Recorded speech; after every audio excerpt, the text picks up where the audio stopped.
Assalamualaikum Ibu Mayo. Waalaikumsalam warahmatullahi wabarakatuh, Bu. Ya, kira-kira apa alasannya Ibu pilih di Cendrawasih Residen, Ibu?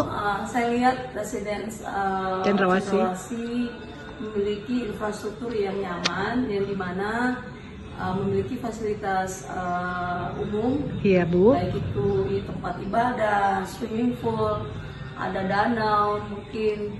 Terus yang kedua mempunyai infrastruktur pembangunan yang kualitasnya bagus, Iya, dan Bu. murah. Oh iya. Jadi sehingga Kira-kira murahnya bagaimana, Bu? Kenapa, Bu?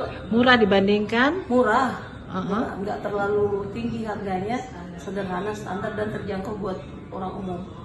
Oh begitu, Bu ya. Untuk kualitas rumahnya sendiri gimana? Kualitas pembangunannya bagus, Bu. Mau dikatakan kelas 1 juga ya kalau saya lihat. Oh, alhamdulillah. Jadi terima kasih Ibu Mayor Ya, Bu, sudah makasih, pilih Bu. di Cendrawasih Residen. Terima kasih. Makasih, Bu. Bu Lasri, bagaimana kita lihat perumahannya, Bu? Alhamdulillah, Bu, bagus sekali, puas. Saya suka sekali kualitas bangunannya. Alhamdulillah. Pokoknya situasi rumahnya nyaman sekali. Saya suka sekali. Syukur, alhamdulillah. Alhamdulillah. Jadi Ibu Lasri bawa temannya berapa orang? 3 orang, Ibu. Yang suami-suaminya pada kerja semua di Papua. Di Papua ya, Bu. Semuanya tidak ada. Apa kalau di Ya, Vlogger? makasih. Iya, Ibu.